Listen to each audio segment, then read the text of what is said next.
Assalamualaikum warahmatullahi wabarakatuh. Waalaikumsalam warahmatullahi wabarakatuh. Apa kabar semuanya? Alhamdulillah, luar biasa.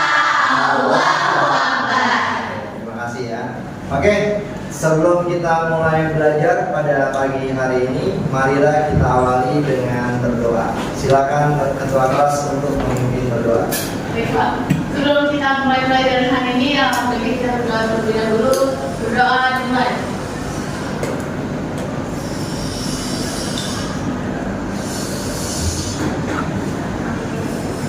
Berdoa selesai mengucapkan salam. Assalamualaikum warahmatullahi wabarakatuh. Waalaikumsalam warahmatullahi wabarakatuh. Baik, di sini Pak Randi akan mengecek kehadiran kelas kalian. Apakah ada yang tidak masuk pada hari ini? Iya. Ya, terima kasih. Semoga nanti kedepannya tetap menjaga kesehatan, bisa beraktivitas seperti ini. Ya, baik.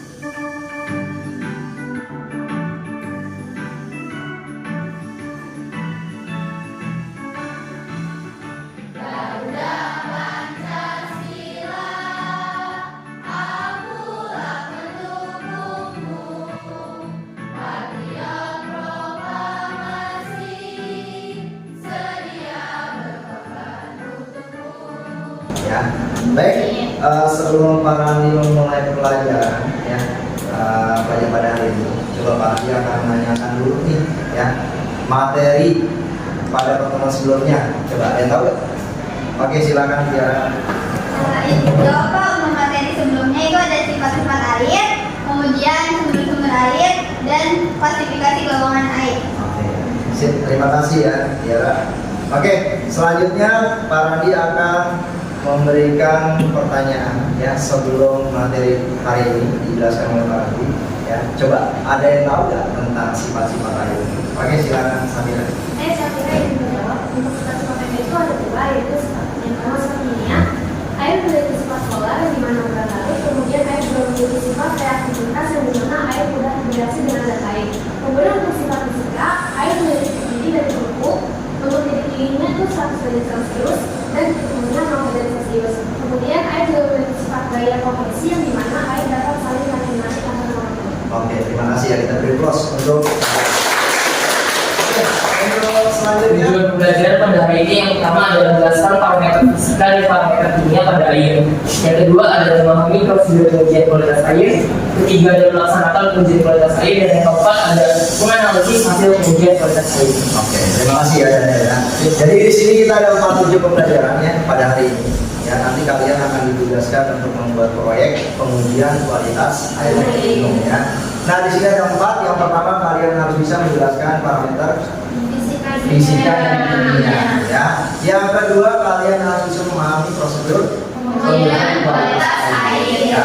Nanti akan ditayangkan ya video pengujian kualitas air. Kemudian yang ketiga ada melaksanakan pengujian kualitas air ya. Jadi nanti dari sampel yang kalian bawa ya kalian uji ya, uji parameter fisika dan parameter kimia ya. Terus yang keempat adalah melaksanakan atau menganalisis hasil pengujian kualitas air.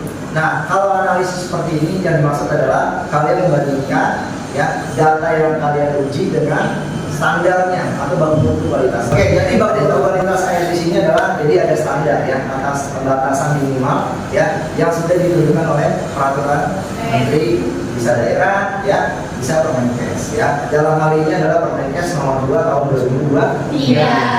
Ya, oke. Selanjutnya Pak Randi akan membagikan LKPD ya kepada masing-masing kelompok. Ada berapa kelompoknya? Iya. Di sini Pak Randi sudah menyiapkan LKPD-nya, tolong salut gitu ya untuk kelompok 1. Dan kelompok 2 siapa? Ya. Kelompok 3? Semangat saya itu datang atas keyakinan dan kesadaran bahwa saya ini manusia, produk dari masyarakat di mana saya hidup. Karena saya dan keluarga saya dulu dan sekarang dan masa depan akan ada bagian terpadu dari masyarakat ini. Kalau masyarakat ini makmur, Ya, salut. Jadi motivasi dari Habibie adalah mata air yang jernih yang memberikan kehidupan kepada setiap orang. Jadi kita harus bermanfaat. Caranya gimana? Caranya kita harus tetap disiplin, semangat, tekun, belajar sungguh-sungguh, selalu berhenti belajar, dan konsisten. Oke, terima kasih ya Salam ya. Jadi intinya dari media ini ya, jadi kita harus lebih semangat lagi belajarnya ya, supaya nanti tetap menjadi ilmu yang bisa diterapkan oleh orang ya. Terima kasih Salam ya atas apa pelajaran yang diambil dari motivasi media ini. Kita beri close untuk Salam.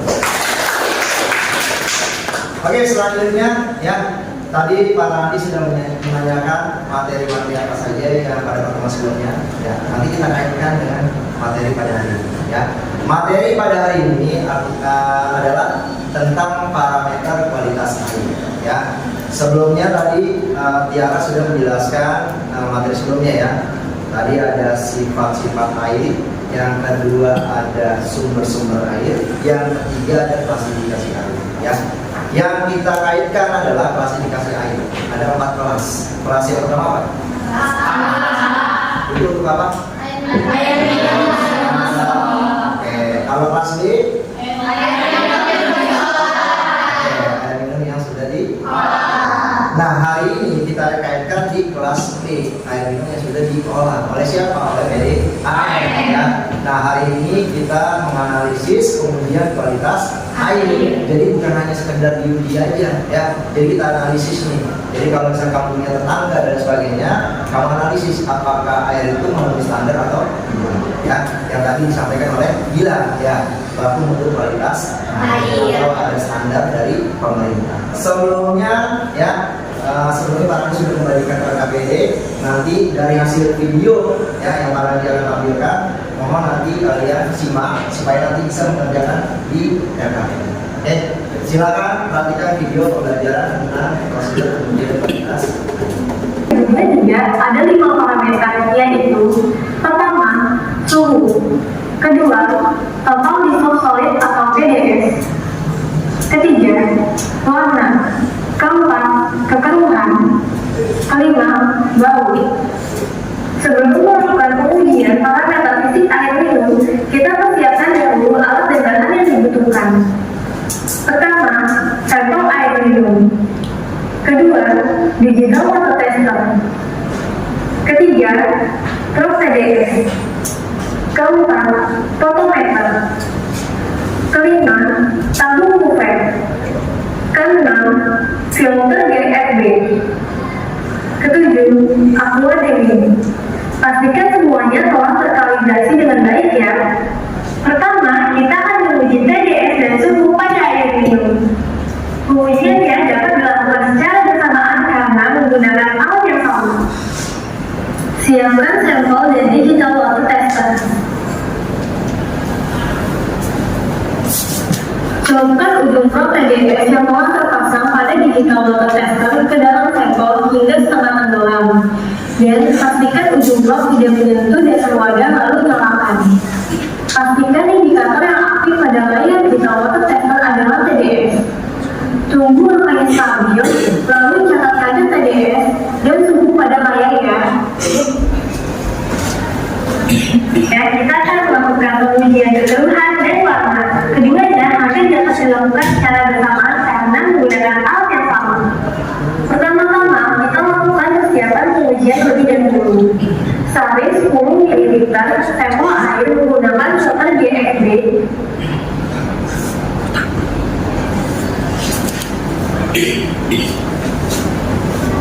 Ya, siapkan 10 ml aquades atau aqua demi ke dalam buffer sebagai belangko. Siapkan 10 ml sampel air dan masukkan ke dalam tabung buffer. Nyalakan fotometer. Pengujian kaun atau warna. Gunakan aquades atau aqua demi sebagai belangko.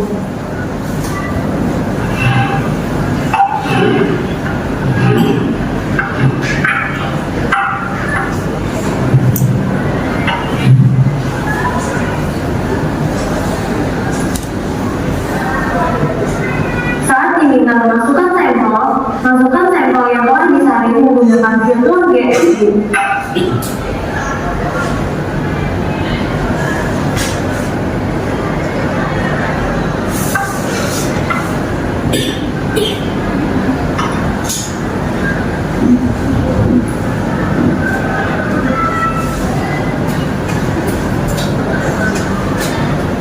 Catat hasil pengujian yang muncul pada layar. Nyalakan fotometer. Selanjutnya, pilih pengujian kekeruhan.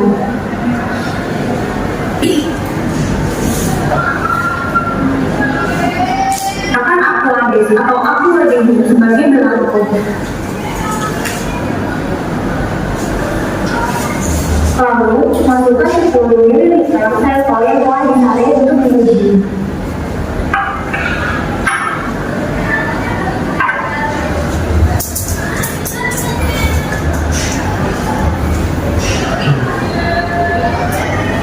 Catat hasil yang muncul pada layar.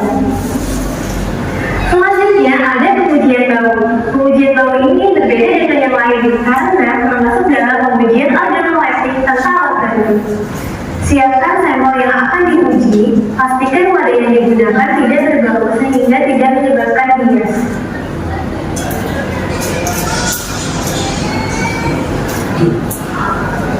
Kirim aroma sampel, lalu bisa mendapat orang lain untuk memverifikasi hasil pengujian.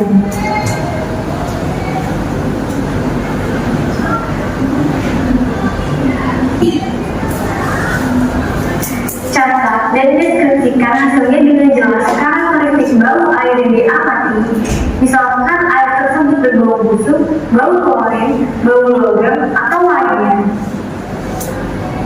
Setelah pengujian selesai, hasilnya perlu dievaluasi dengan membandingkan dengan standar baku mutu lingkungan, yaitu Permenkes nomor 2 tahun 2023. Berikut tabel standar baku mutunya.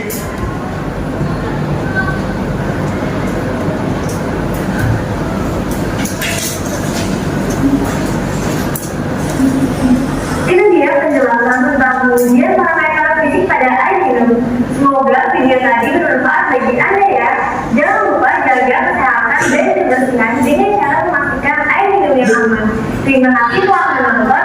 Kita sampai lingkungan dengan self-certifikat.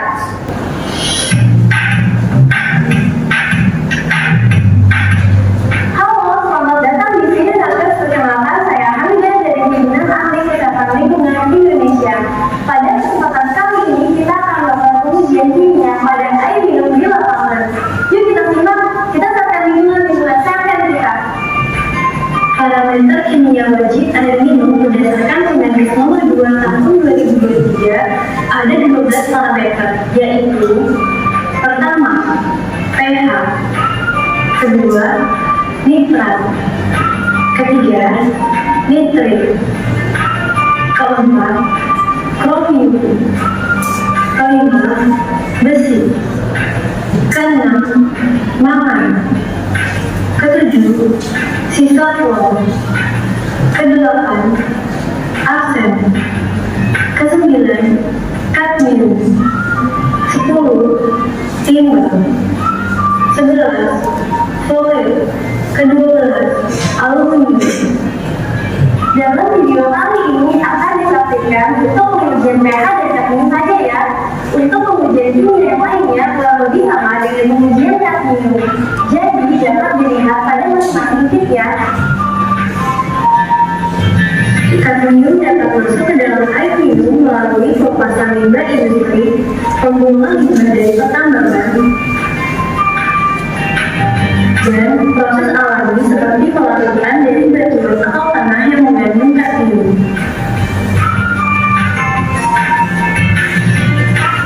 Air permukaan dan air tanah yang terkontaminasi dapat menjadi sumber kadmium dalam air minum.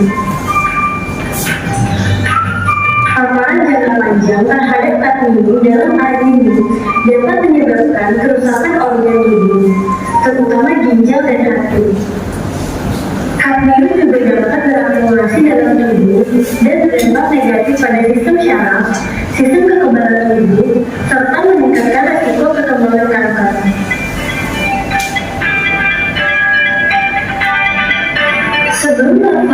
Kemudian, parameter kimia air minum, kita persiapkan dahulu alat dan bahan yang dibutuhkan.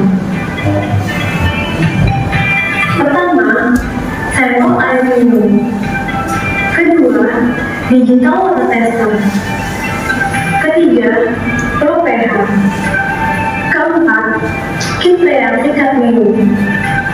Kelima, color chart kadmium. Pastikan semuanya telah terkalibrasi dengan baik ya. Pertama, kita akan menguji pH pada air minum. Siapkan sampel dari digital water tester. Celupkan ujung blok pH yang telah terpasang pada digital water tester ke dalam sampel hingga setengah tenggelam. Dan pastikan ujung blok tidak menyentuh dasar wadah lalu nyalakan.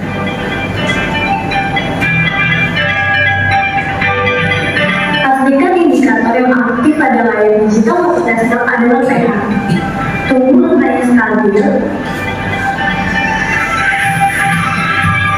Lalu catat kadar pH pada layar ya. Selanjutnya, kita lakukan persiapan untuk pengujian kadmium. Pertama, siapkan reaksi CD1, CD2, dan CD3. Lalu, buat reaksi CD4 dengan memasukkan 0,0001 gram reaksi CD1 ke dalam tabung reaksi. Lalu tambahkan reaksi CD2 sebanyak 1 ml, kemudian memungkinkan.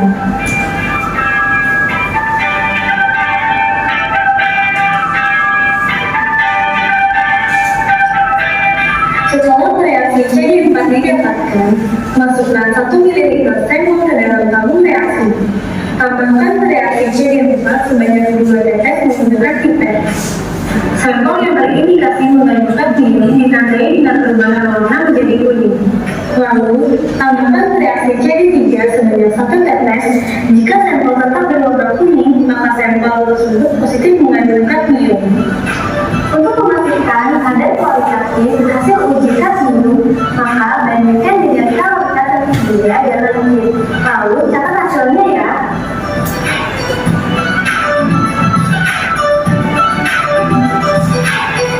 Setelah pengujian selesai, hasil pengujian tersebut perlu dievaluasi dengan membandingkan standar baku mutu yang tercantum pada Permenkes nomor 2 tahun 2023. Berikut standar baku mutunya.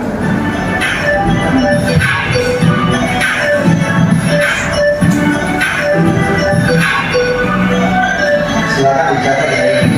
Ini dia penjelasan tentang parameter kimia air minum. Semoga video tadi bermanfaat bagi Anda ya. Apa itu parameter fisika dan parameter kimia? Ya, silakan. Catat. Ya, silakan. Dalam video terdapat parameter fisika ada suhu, bau, rasa, warna, kekeruhan, TDS, dan pH. Dalam video tersebut terdapat juga parameter kimia ada pH, nitrat, nitrit, kromium, besi mangan, sisa klor, arsen, kadmium, timbal, fluorid, dan aluminium. Nanti di dalam RPPD kalian tuangkan, ya kan? Kalian rancang ya prosedur bagaimana pengujian kualitas air, ya. Nah nanti setelah dirancang prosedurnya, kemudian langsung dikerjakan, ya, diuji, kemudian dianalisis. Ya, karena nanti Pak Randi akan mengecek nih. Nah, ya, oke, sip. Dalam keadaan off, ini sampel air minum kemasan ya. Ini juga kemasan juga ya, dengan sampel yang berbeda. Kalau yang ini air minum kemasan dan air minum air disulam. Kalau yang kelompok satu, Air disulam sama air minum kemasan. oke, jadi air disulam sama air minum kemasan ya. Berarti yang minum kemasan di kelompok 3. Gak apa-apa ya, nanti kita kemudian kalian menyusun ya, menyusun jadwal pembagian tugas ya, ditulis ya, waktunya 5 menit dari sekarang. Siapa nanti yang menguji pH ya, yang menguji TDS, karena menyiapkan alat-alatnya sudah ya. Jadi yang kalian kerjakan adalah tugasnya menguji pH, menguji TDS, menguji DHL ya. Terus kalau aroma atau bau berarti lebih dari 1 ya, 2 orang ya kan, baunya seperti apa ya. Oke, silakan dikerjakan ya.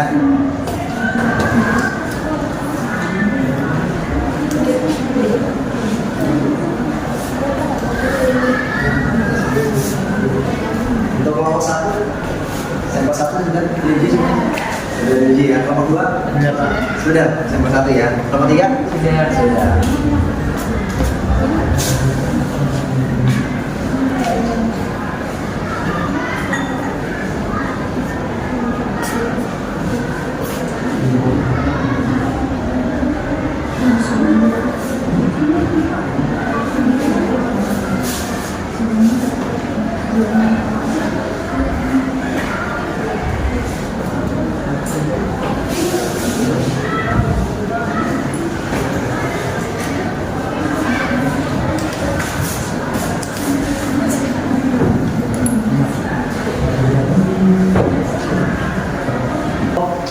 Satu. Gimana kalau ada yang tidak sesuai dari sebelum 1 dan 2? Semua sesuai ya? Oke, silakan latihan setelah tangan kita presentasi analisis ya. Oke. Assalamualaikum warahmatullahi wabarakatuh. Kami dari kelompok 1 akan menjelaskan kembali hasil data pengamatan dari pengujian kualitas air. Yang pertama, data yang kami dapatkan pada sampel pertama didapatkan bau, hasil tidak berbau. Terus selanjutnya warna, hasil tidak berwarna. Lalu suhu, hasilnya 25,7 derajat Celcius. Lalu DHL atau daya hangat listrik, hasilnya 328 mikrosievert per centimeter. Lalu TDS, hasilnya itu 166 mg per liter. Lalu pH, hasilnya 7,83. Untuk sampel kedua yaitu air minum silang. Untuk baunya tidak berbau, warnanya tidak berwarna. Untuk suhunya 24,6 derajat Celcius. Untuk DHL-nya itu 288 mikrosievert per cm. Untuk ppm-nya itu 144 mg per liter. Untuk pH-nya itu 7,50. Berdasarkan sampel 1 air kemasan, diperoleh data bahwa sampel 1 memiliki data sesuai dengan standar baku untuk penetapan Kemenkes nomor 2 tahun 2023. Dan pada data sampel 2 didapatkan hasilnya yang sesuai standar baku mutu Kemenkes nomor 2 tahun 2023. Jadi, berdasarkan pengujian kualitas air yang telah dilaksanakan, digunakan 2 sampel. Yang pertama sampel air minum dalam kemasan, yang kedua sampel air isi ulang. Kemudian setelah diuji dengan parameter fisika dan kimia, didapatkan hasil yaitu kedua sampel telah memenuhi standar baku mutu Permenkes nomor 2 tahun 2023. Artinya kedua sampel tersebut layak untuk dikonsumsi. Ada pertanyaan Dari presentasi kami, apakah ada yang ingin ditanyakan? silakan satu tanya. Kalau tidak ada berarti Cukup? ada? Bila, oke silakan Bila. Silakan, Bila. Saya juga orang yang boleh bertanya, apakah dari hal listrik dan atau diperoleh atau dari itu bisa dihubungkan jika dia dan dijelaskan menurut kelompok satu? Oke silakan kelompok 1. Apakah ada hubungan antara TDS dengan daya hantar listrik? Iya.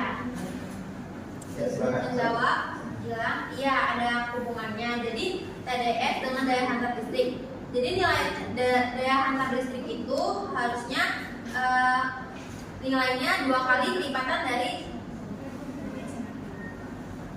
hasilnya, nilainya 2 kali lipat dari TDS.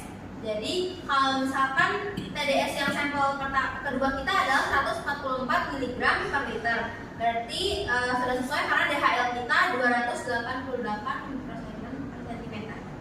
Sudah terjawab, jelas? Ya, terima kasih. Ya, terima kasih juga. Assalamualaikum warahmatullahi wabarakatuh. Nah, bagaimana kalau misalnya pH-nya lebih kecil dari 7 ya? Karena standar kita berapa? Yang Permenkes. 8,5 ya? Iya. Tadi kalian jelasinnya apa? Netral ya, hati-hati ya. Jadi kalau misalnya Permenkes itu ya nggak apa-apa, nanti kita review lagi, kita revisi lagi biar nanti menyamakan persepsi ya. Kalau di sini tadi PHS yang tadi ditampilkan di video ya, PH-nya adalah bersama sampai 8,5 ya. Itu masih ditoleransi ya sebenarnya, tapi kalau air minum itu minimalnya itu adalah 7 biasanya ya. Tapi kalau ada yang itu ya kita mikir ya, pasti kalau pH yang bisa diproses itu minimal 7, 8,5 itu tidak apa-apa ya. Kalau basah, asal jangan terlalu lewat dari basah, biasanya jangan terlalu lewat dari 8,5 gitu ya.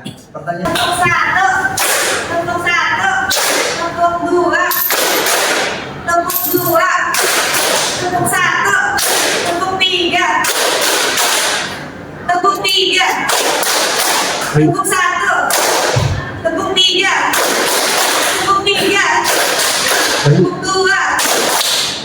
semuanya ya, maka Pak Radi akan memberikan soal post test ya. Tadi kalau udah KPD itu dapat penilaian pokok, sedangkan post test di sini adalah penilaian di Itu. Oke, silakan dibagikan oleh Ren. Tolong ya.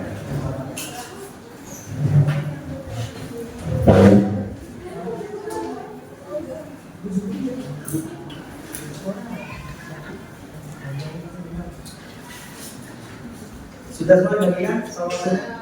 Oke, silakan dikerjakan ya. Waktunya 5 menit.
Silakan, kalau ada yang ingin ditanyakan boleh.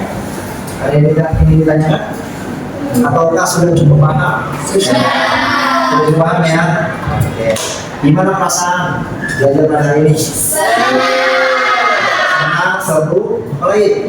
Menyenangkan ya. Biasanya kalau udah paham senang ya. Kalau yang nggak senang itu berarti nggak paham ya.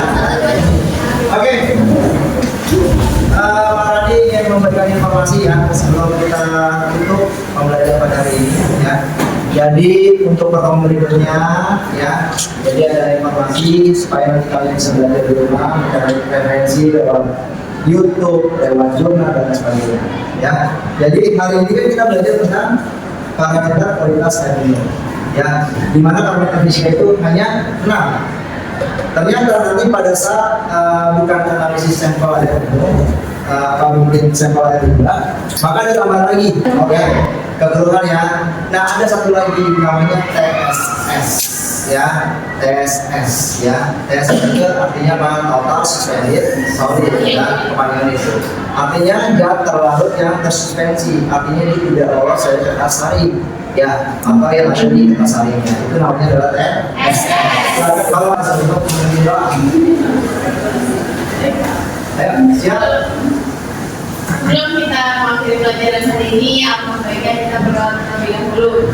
Berdoa dimulai.